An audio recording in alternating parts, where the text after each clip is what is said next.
What's up, everyone? Welcome to TYT. Anna Kasparian and John Iadarola with you on this stupendous Wednesday. Is it really stupendous? I don't know. I just said it. But this show will be stupendous, I promise. We're going to cover a number of important topics. Yes, we're going to talk a little more about the aftermath of last night's presidential debate. But our wonderful team over at TYT did put together an awesome rundown today that is diverse in its topics. So we're going to do a little international news at the top, give you guys some historical context to the Nagorno-Karabakh conflict that's taking place right now between Armenia and Azerbaijan. We'll do that at the top. Later in the show, we'll also discuss the state of the economy and what the likelihood is of all these layoffs turning into permanent job losses. And then what has the right-wing response been to Chris Wallace's performance during the debate last night? Of course, we're gonna get into that as well. But before we do, I wanted to just read a note to Dave, one of our viewers, one of our committed viewers who we're so grateful for. Something pretty terrible happened to him recently. They had to say goodbye to his dog Cookie, who had to be put down after a long battle with cancer. So I just wanted to give a shout out to Dave.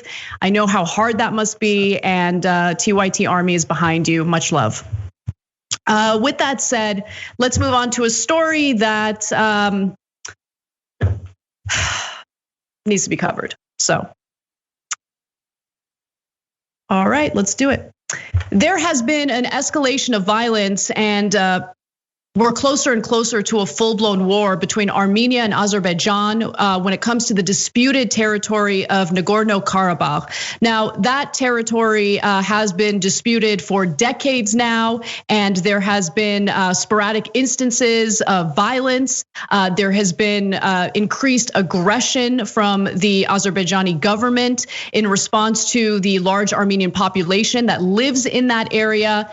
And before I go into the details of what is happening today, I do want to note that that land was part of ancient Armenia, dating back to 150 BC, and was essentially taken away from Armenians and considered territory for Azerbaijan during Stalin's rule, during the Russian Revolution, where of course it was considered Soviet territory. But following the collapse of the Soviet Union, the territory was then transferred over to Azerbaijan, even though the area is basically governed by Armenia, subsidized by the government of Armenia. And in 1988, there was an overwhelming vote where the overwhelming majority of individuals who participated in that vote wanted to succeed from Azerbaijan and join Armenia as part of its country.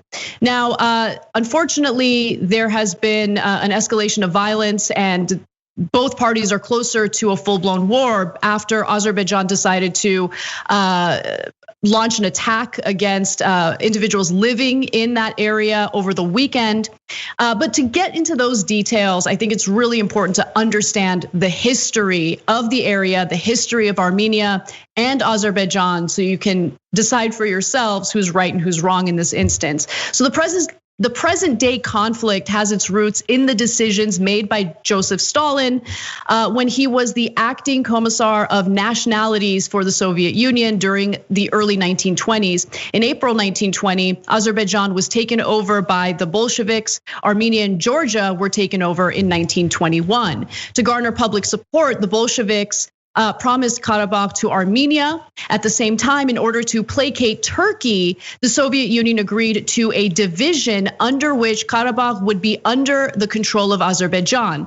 With the Soviet Union firmly in control of the region, the conflict over the region died down for several decades. Then the fall of the Soviet Union happens, and the conflict between Armenia and Azerbaijan starts to flare up. And since then, we've been seeing more and more of these sporadic instances of violence, sporadic instances where it appears they're going to move closer and closer to a full-blown war. I will say in 2016, things started to get pretty serious. And then luckily, tensions were calmed down a little bit through negotiations, with Russia playing a role in the negotiation process.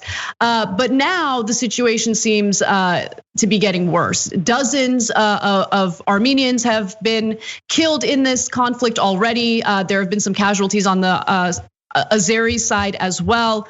But I do also want to just note that in 1918, following the Russian revolutions in February and October of that year, the Muslim nationalist organization saw an opportunity to basically create an independent country for Azerbaijan. Azerbaijan was not an independent country at that point in 1918. The way that they were able to take over Baku, which is now the current capital of Azerbaijan, was through the help of Turkey. So Turkey certainly plays a role in this. This is something to be concerned about when you consider the Armenian genocide that took place with the hands of the Turkish government back in 1915. So right now, understandably, Armenians living in the region are very much concerned about Turkey's current involvement in this conflict and the fact that they are supplying the Azerbaijan side with some pretty serious military weaponry. And so at that point in 1918, with the help of Turkey, Baku was taken over by the individuals who wanted to create this independent Azerbaijan country, right? And at that time, it was actually dominated by Armenians, by Jewish people, and by Russians. Those were the main people living in Baku and essentially influencing Baku at the time. All right, now fast forward to what happened after the USSR collapsed. The conflict inevitably flared, tensions between with Armenians and Azerbaijanis. And so Armenians started to petition to create this, they wanted to separate from Azerbaijan. They wanted to be part of Armenia. Again, there was a vote. Overwhelmingly, Armenians or people living in that region wanted to separate and be part of Armenia as opposed to Azerbaijan. By May of 1994, the Armenians were in control of 14% of the territory of Azerbaijan. At that stage, for the first time during the conflict, the Azerbaijani government recognized Nagorno-Karabakh as a third party in the war and started direct negotiations with the Karabakh authorities. As a result, a ceasefire was reached on May 12th, 1994 through Russian negotiations. One other thing I should note is back in 1918, when the Azerbaijanis, with the help of Turkey, decided to take over Baku, 30,000 Armenians were slaughtered in that process, okay? So these are all elements to the story that get completely ignored by Western commentators. And I think it's important to put all of this in context, at least in our show, so people understand what led up to the tensions that we're experiencing right now. John, I have so much more to share, and I know that I'm kind of going on and on, but this is a complex story and I wanna make sure everyone knows all the details. But I want you to jump in, if you have any thoughts so far. No, as far as I know, you did a great job of catching us up in terms of the historical context, some of the really important context, especially from the 90s. And it's important in this case because I would wager to say that maybe 1% of America knows almost any of the facts that you just said. And that 99% who doesn't also largely includes me. I mean, I learned a little bit about the region, some of its conflicts back, when I was doing poli-sci and everything, but I don't know how far back I would have to go in my time on the show to find another story that I feel less qualified to opine on in a sort of definitive fashion. I hope that somehow miraculously the conflict can be diffused without further loss of life, which is escalating, in exactly the wrong direction very fast.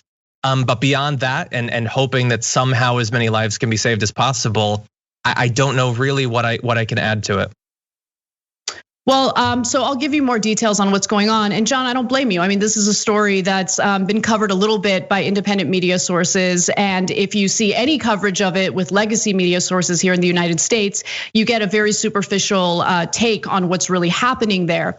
So going back to the history, and then I'll catch you guys up on what's happening today. Tensions heated up again in April of 2016 when Azerbaijan claimed to have killed and wounded more than 100 Armenian soldiers. So there were surprise attacks by the Azerbaijani government toward Armenians living in Nagorno-Karabakh. And so I think that's relevant information considering what we're hearing from Azerbaijan today. So in the very beginning of the more recent conflict that broke out over the weekend, there was this narrative coming from Azerbaijan that the aggressors here were really the Armenians.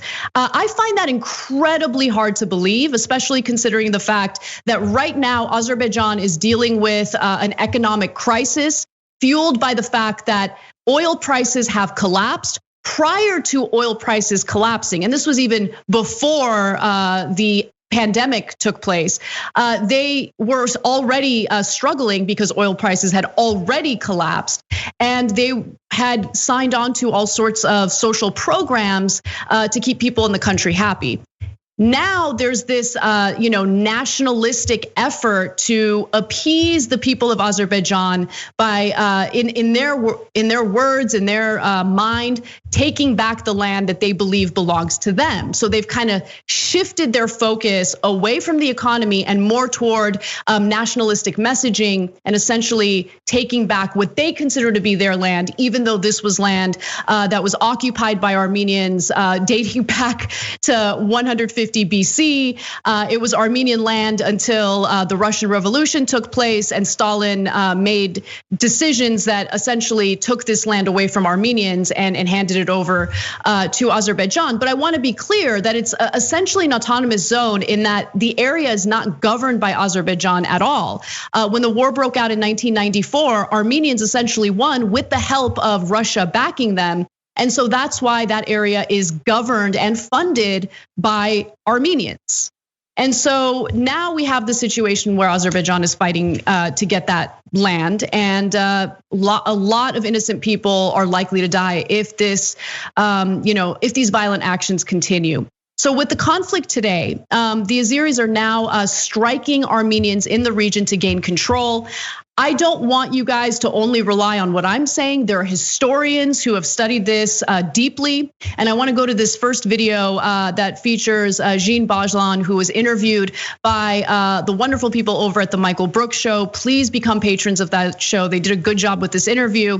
And what you're about to hear is what the current situation looks like. Take a look. What we've seen in the last couple of days, just a few days ago, 2 days ago, we've seen a sudden outbreak of violence. So what it looks like is that the Azeris are now striking the Armenians. There are some theorizations. The Aliyev regime, this family regime has been criticized for, making a big song and dance of 10% of that country being occupied, but not doing anything. So they've been getting nationalist criticism. So, some people are theorizing perhaps, these attacks are to shore up domestic support. But of course, this has led to Armenian mobilization and then Azeri counter-mobilization, and we're seeing growing clashes. And what is particularly becoming particularly dangerous as well is that it's drawing in foreign actors, in particular Turkey. Mm-hmm. So, foreign actors have always been involved in this conflict. Russia has been involved, Iran has been involved, the United States has been kind of involved as well. And Turkey has been involved. Turkey has sided with the Azeris. They shut the border in the early 90s to Armenia, which ironically, the Islamic Republic, rather than supporting their fellow Shia Muslims in Azerbaijan, has had a policy that has tilted slightly towards the Armenians for a number of reasons, including the fact that Azeri nationalists lay claim to parts of Iran's territory, which is a sort of a whole separate issue. So if you're paying close attention, I'm sure you can notice that there are some similarities between this conflict and what happened in Syria, right? You have all of these foreign actors playing a role. This could quickly turn into a proxy war with Russia involved, Turkey involved, Iran involved. And honestly, when I take a really hard look at what's happening in terms of what type of protection Armenia has, I'm a little worried because traditionally speaking, Russia has backed Armenia, but Russia has been basically a little more friendly toward Turkey lately. And Russia is selling weapons to both parties in this conflict, right? So they're selling weapons to Armenia at a discount. Russia's also selling weapons to Azerbaijan at a much higher price, but they're still selling weapons to Azerbaijan.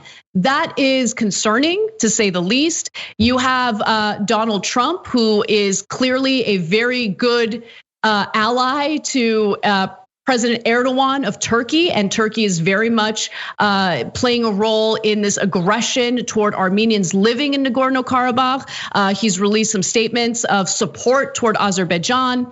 And so, as the Washington Post reported, the new round of fighting that began over the weekend marks the bloodiest moment since the 1990s, when the two fledgling former Soviet states warred over disputed regions until Russia brokered a deal, a ceasefire in 1994. Many Armenians link Turkey's support for Azerbaijan to the 1915 genocide of ethnic Armenians in the Ottoman Empire.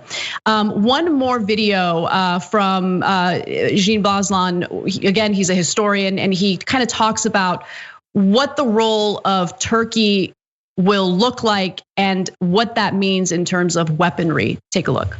We have this situation where Turkey, which has been increasingly over the last 5 years pursuing an extremely aggressive foreign policy without any check on it, is now looks like it's intervening on the side of Azerbaijan, sending Syrian mercenaries, which they've deployed already, not only in Syria but in Libya as well.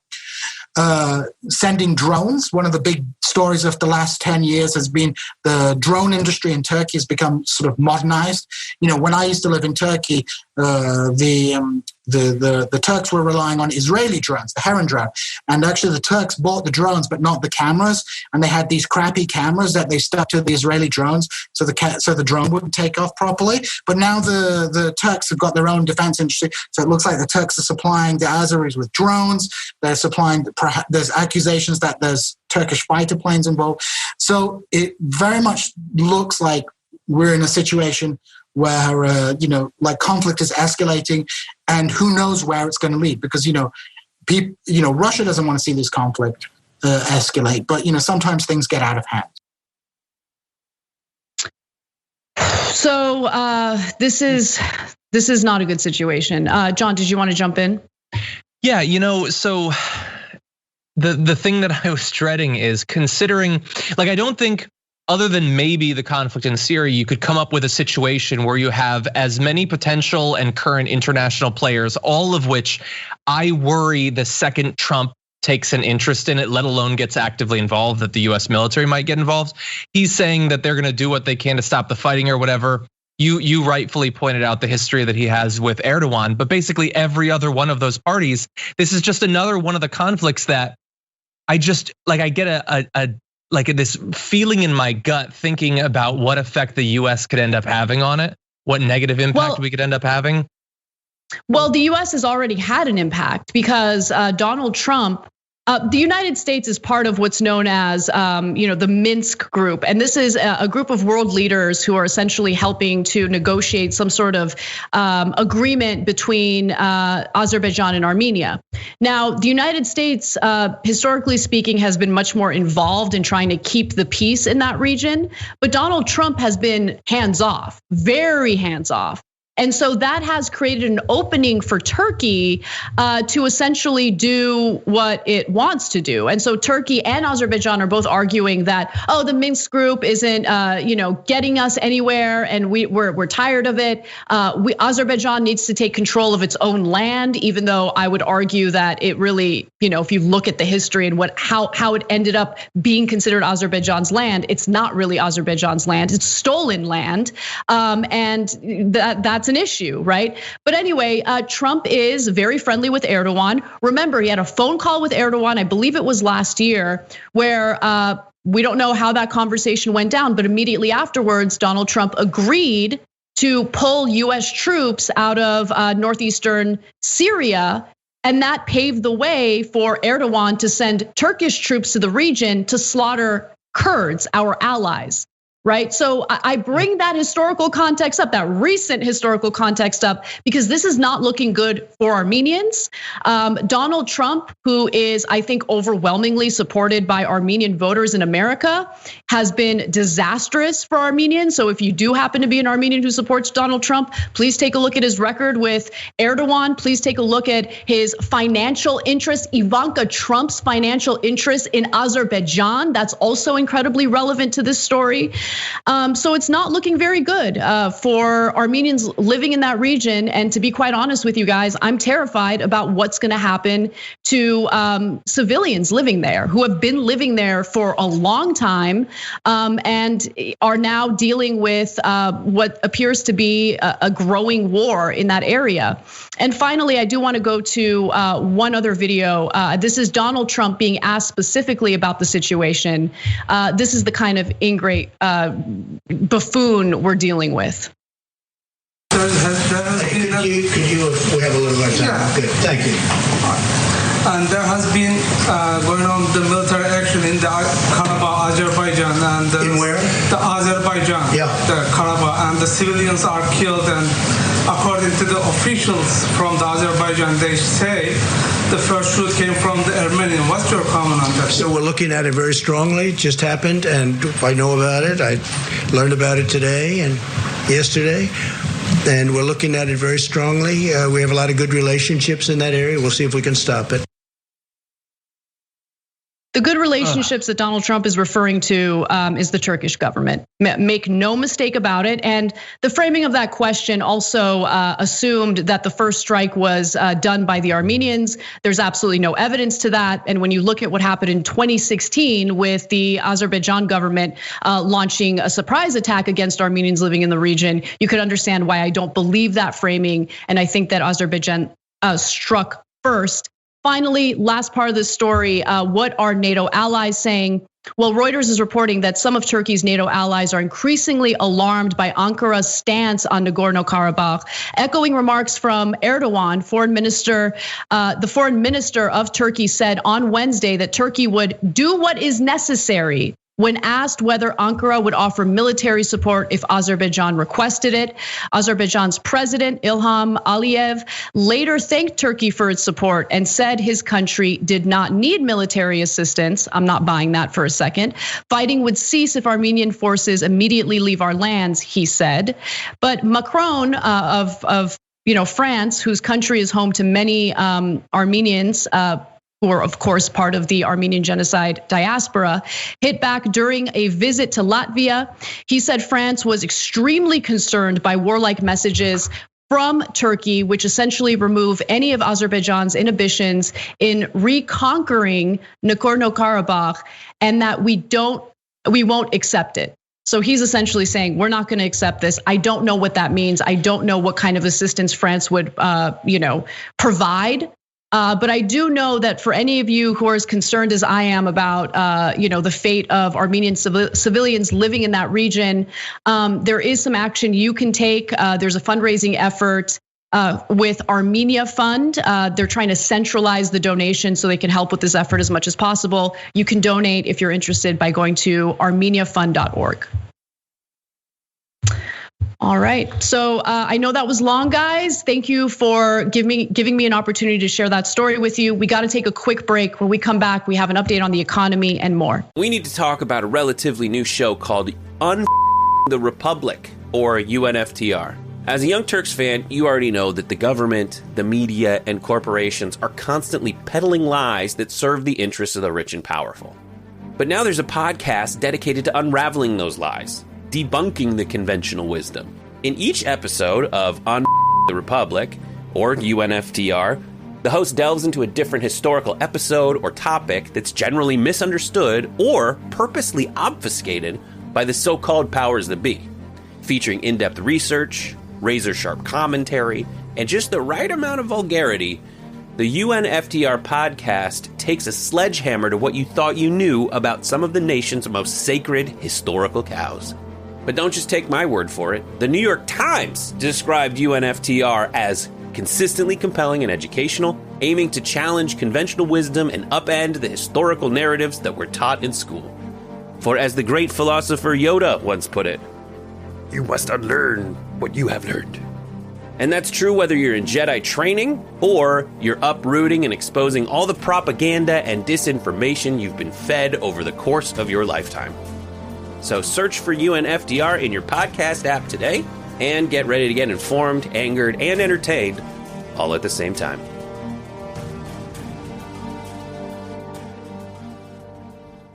Don't miss it.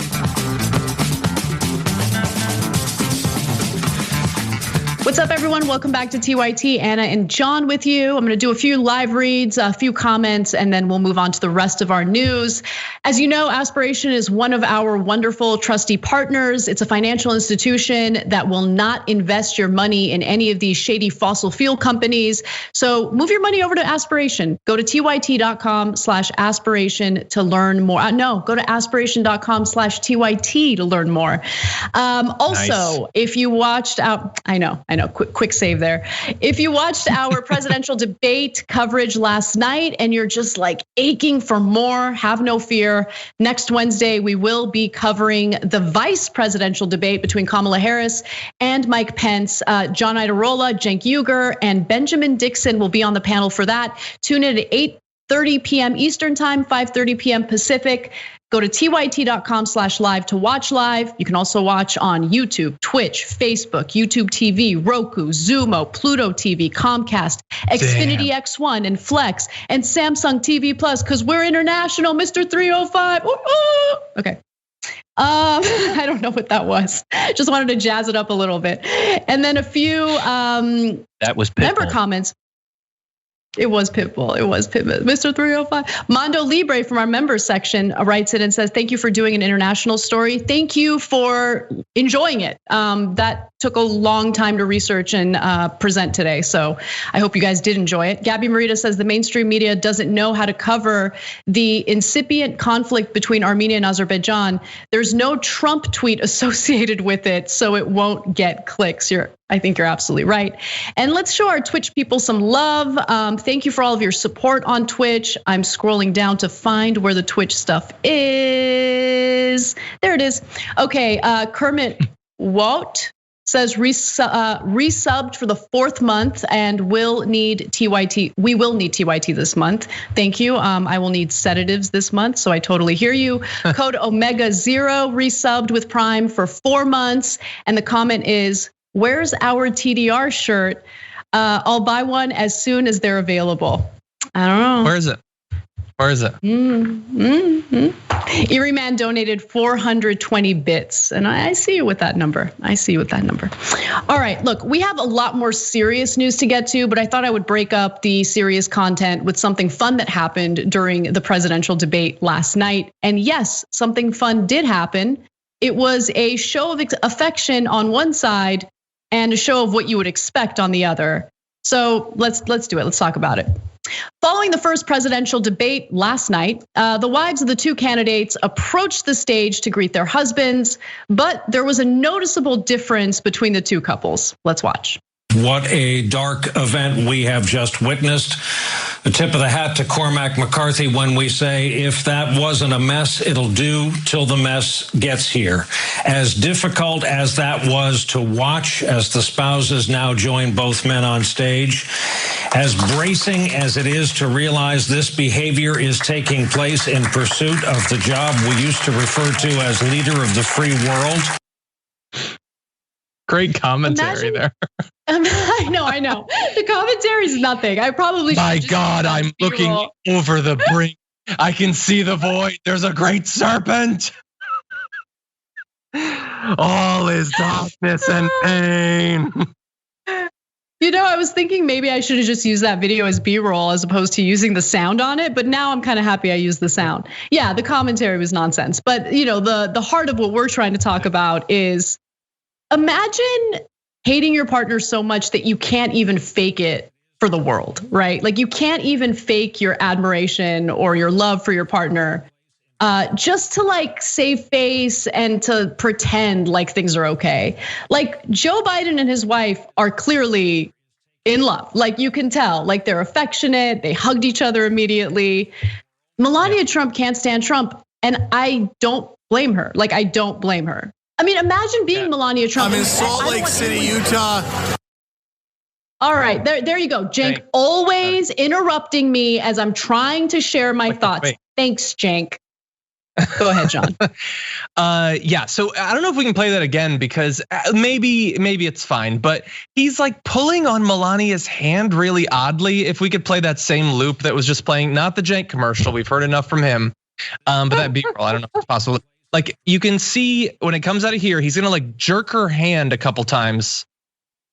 Okay, maybe it's not the same. Thanks. Anyway, I saw it. Okay, it's there. I'm not crazy just because I glimpsed the serpent and the serpent glimpsed me. It was totally there. Anyway, somebody on Twitter referred to Melania as having strong renegotiating your prenup vibes. I think it was. So yeah, it's just that's what it is, which is fine. It doesn't really matter. Trump gets to brutalize the country regardless of whether he's in a loveless marriage and has probably never experienced true love in his entire life, either coming or going. But it's funny. It's a little bit funny considering how bad he is and how bad she is. We can't forget that. They're both really bad. Yeah, they are. And I think maybe the hand jerking motion had more to do with the fact that every time Trump has tried to publicly hold her hand, she kind of like shoos him away. So maybe he was just trying to ensure that she didn't have the ability to do that, which is why you also have that weird swinging motion, like that swinging motion that takes place. Yeah. Like, disastrous. All right. Also, one comment from our live viewer, Frankie, who is upset that we had 4 minutes of ads and came back and did more ads. I hear you. We're working on that. So we're working on that. Thanks to Brett. So give him some love. But we're gonna move on to economic update because that is a story that I think should not be ignored because a lot of Americans are struggling and they're not getting the help that they need from Congress. So the economic freefall amid the pandemic is nowhere near over, with major companies now reporting tens of thousands of layoffs. Now, you're probably going to notice a giant surge in layoffs because of the fact that PPP, which was the stimulus program specifically targeted towards small businesses, is set to expire when it comes to some of its rules. One of the rules to get those loans forgiven was to ensure that these companies who take that money keep their workers on staff. They don't fire people, they don't lay people off. However, that part of the law is set to expire today. And so in the coming weeks, we might hear about more and more Americans losing their jobs as a result. So let me give you specific examples of companies that have already announced some pretty massive layoffs. Disney, for instance, said it will lay off 28,000 employees across its parks, experiences and consumer products divisions amid prolonged closures at its California-based theme parks, as well as limited attendance. According to a statement, 67% of the laid off workers were part-time. Also, materials science company Dow said it plans to reduce its global workforce costs by approximately 6%, but did not indicate the number of jobs that will be eliminated. Finally, there's Royal Dutch Shell, fossil fuel company, said that it plans to cut between 7,000 and 9,000 jobs by the end of 2022. The company said that about 1,500 people have agreed to take voluntary cuts this year. Meanwhile, US refiner Marathon Petroleum reportedly began another round of job cuts. We're uncertain as to the number of the jobs in that case. And barring additional federal aid, US airlines are also on the verge of shedding more than 30,000 jobs. And so this is a disaster. We keep hearing these ridiculous news reports on CNBC and other mainstream media outlets arguing that the economy is doing so well, it's recovering quicker than we expected. We still have an 8.4% unemployment rate. And that number could actually go up now that the money from the CARES Act and the rules tied to that money from the CARES Act are expiring today, meaning that these companies who took that money are free to lay off their workers beginning tomorrow without suffering any consequences. Yeah, and at the same time, we also have, I know one of the things we've been sort of anticipating for some time is what seems to be the inevitable outcome of more and more people being laid off is more and more people eventually losing their homes. Florida just today allowed the eviction moratorium to lapse. So far, it's not to say that more people haven't been being evicted, but it hasn't exploded as was predicted months ago. But some states are still just on the cusp of eliminating those moratoriums. And when you combine that with the sort of economic numbers that you're talking about, it does genius, an economic one at least, to know where that's going.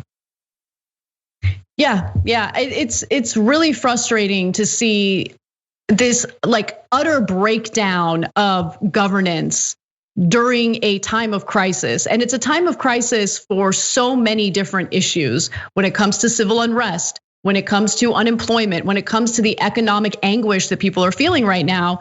They can't really rely on our congressional lawmakers to do what they need to do. I mean, don't get me wrong, Republican lawmakers will get right back to work when it comes to confirming a Supreme Court nominee. But when it comes to ensuring that Americans are able to put a roof over their heads or put food on the table for their children, they're nowhere to be found. We keep hearing about how they've restarted negotiations. Nancy Pelosi and Steve Mnuchin are talking again.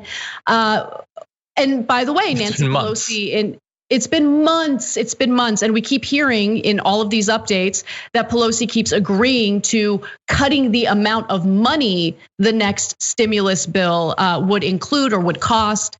But we're not really seeing much movement when it comes to Republican lawmakers. Real quick, I also wanted to give you some specific details in regard to the CARES Act and how that program really worked for these companies and why it is that they're now able to lay off so many people. The terms of the $25 billion in federal payroll support that bars job cuts through September 30th expires Wednesday night. That means tonight, meaning furloughs could start Thursday. Airlines are clamoring for additional aid from lawmakers to preserve jobs through March 31st, a proposal that has won bipartisan support in Congress from the Trump administration, but there isn't yet a deal on a national coronavirus relief package that could include the assistance. So we're hearing that there are bipartisan efforts, but we're not really seeing the results of that. And I also want to just address manufacturing jobs, because one of the other narratives that I've heard over and over again in media is that manufacturing jobs are coming back, at least the jobs that were lost during the pandemic. But as Richard Wolff points out, with evidence on Twitter, desperate cheerleaders for US capitalism keep saying the US manufacturing is growing in recovery and even booming. The data prove otherwise. Declining capitalism pretends a lot. So if you look at the data here, it shows that there is a bumpy road when it comes to manufacturing. You see a little bit of a rebound toward the end of this graph, but then that rebound is followed by manufacturing jobs declining further. Manufacturing activity has been volatile amid pandemic-linked factory shutdowns. A recovery is underway, but seemingly slowing. So that's the point. The so-called quick recovery that we hear about from the Trump administration has slowed, continues to slow, and that means more economic anguish for many Americans. And remember that this is because the Trump administration followed a strategy of, okay, so sure, we're not going to do what's necessarily to save lives, but we're just going to reopen the economy because the economy has been hurting too much. And we said at the time, well, what's going to happen? The virus isn't going to go away. People aren't going to stop dying. It's going to spike. How do you expect that people are actually in the long run going to be able to go back to normal operations? And you can't. That is why we had the big second spike of cases. In a number of states, it's going up once again. 739 people were reported dead in the last COVID tracking project report. We just let this continue month after month after month at effectively the same level. And they really do think that if they just stick their head in the sand, everything will go back to normal. And for the richest Americans, I guess in terms of their stock portfolio, it's generally doing okay. But you can't make the virus go away just by ignoring it. And you certainly can't make its effect on the economy go away. Yeah, you're exactly right. we could have had a much better outcome if the Trump administration took the pandemic seriously, encouraged people to wear masks and social distance, but we didn't get that from Trump. Instead, we had this hasty reopening process, which led to the spikes that you're referring to, John. And one other thing I want to note is that many of these job losses aren't temporary. They're not temporary job losses. They're likely to be permanent. So as noted in MarketWatch, in April 2020, 79% of closed businesses said they were closing temporarily, while 21% announced permanent closings. But over the months that followed, the number of permanently closed businesses have steadily grown, while the inverse has been happening for temporary closings. So by July, we saw the number of permanently closed businesses rise to more than 50% of the total number announced closings. So we're in such a terrible situation, and the media is just lying to people about this economic recovery. They're just parroting the nonsense and talking points from the Trump administration. And at the same time, we have a lack of leadership when it comes to the so-called opposition party. So it is terrifying, and this is really the reality of what we're dealing with. We got to take a quick break. When we come back, while Americans are struggling and demanding economic relief, the Department of Health and Human Services wanted to spend $300 million on ads that would help Donald Trump with his re-election campaign, and they would be using taxpayer money to do it. I'll give you the details on that failed project and more. At TYT, we frequently talk about all the ways that big tech companies are taking control of our online lives, constantly monitoring us and storing and selling our data. But that doesn't mean we have to let them. It's possible to stay anonymous online and hide your data from the prying eyes of big tech. And one of the best ways is with ExpressVPN. ExpressVPN hides your IP address, making your activity more difficult to trace and sell to advertisers. ExpressVPN also encrypts 100% of your network data to protect you from eavesdroppers and cyber criminals. And it's also easy to install. A single mouse click protects all your devices. But listen, guys, this is important. ExpressVPN is rated #1 by CNET and Wired magazine. So take back control of your life online and secure your data with a top VPN solution available, ExpressVPN. And if you go to expressvpn.com/TYT, you can get 3 extra months for free with this exclusive link just for TYT fans. That's expressvpn.com/TYT. Check it out today.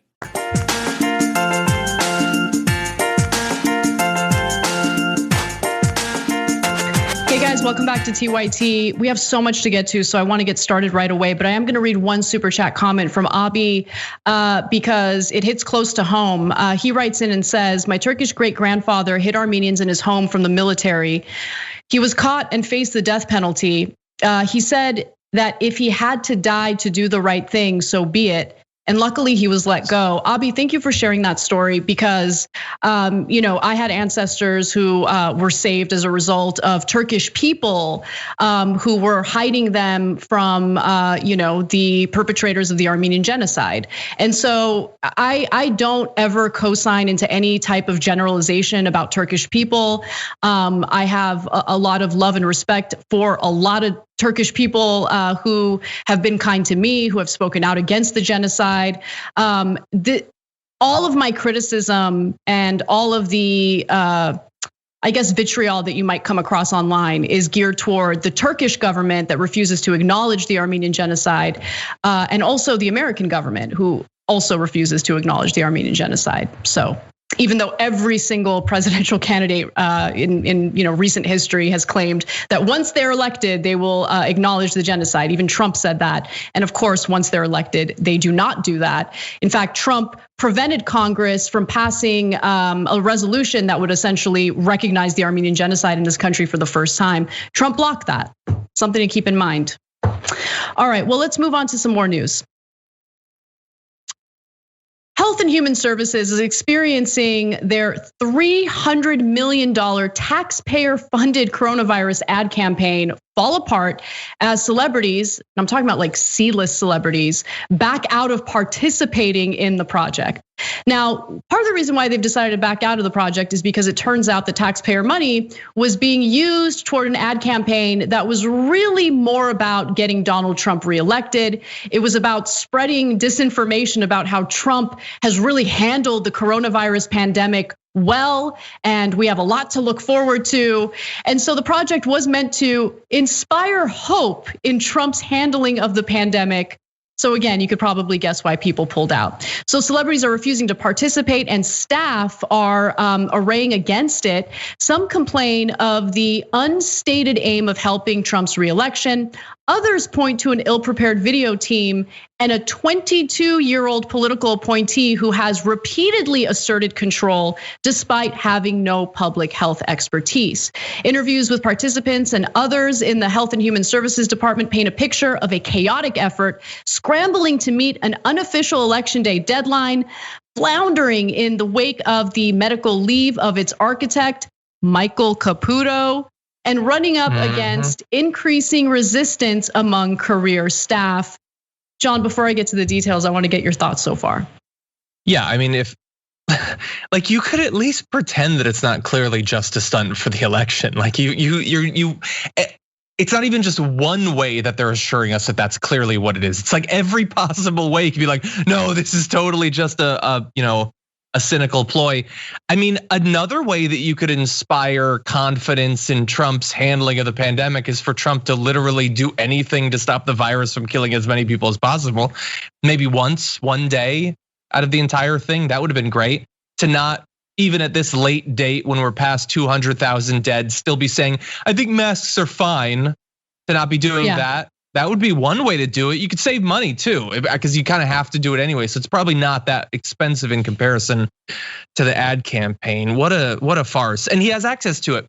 This is like we said, he was sort of a risk running for president from the outside, but we gave him the presidency. And now he gets to use all of the different elements and levers of government, including our tax money, to try to make it happen. Now, this may be a big failure, but there's lots of other things he can do to use the resources, including our tax money, to increase the chance that he's going to win re-election.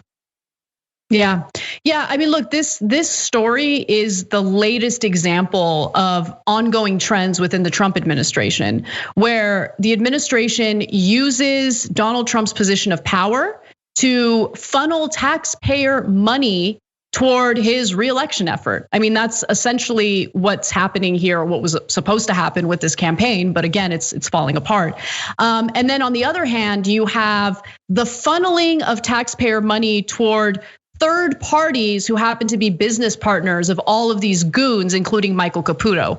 We'll get to that in just a second.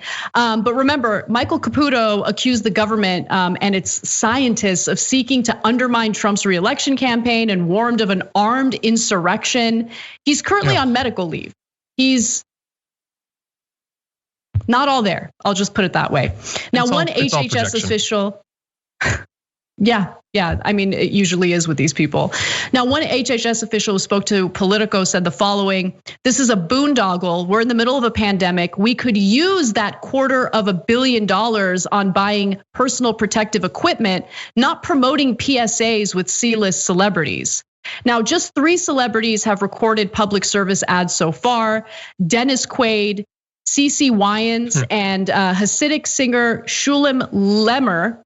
With Quaid and other potential participants reconsidering their involvement or dropping out altogether. Dr. Oz was considering doing this until some of these details were disclosed, and then he pulled out. And then, of course, it looks like some of this money, this taxpayer money, is being funneled to Caputo's friends. So the video firm confirmed by HHS to execute the campaign has struggled to meet deadlines, retain staff, and even find the contact information of celebrities to participate in the videos.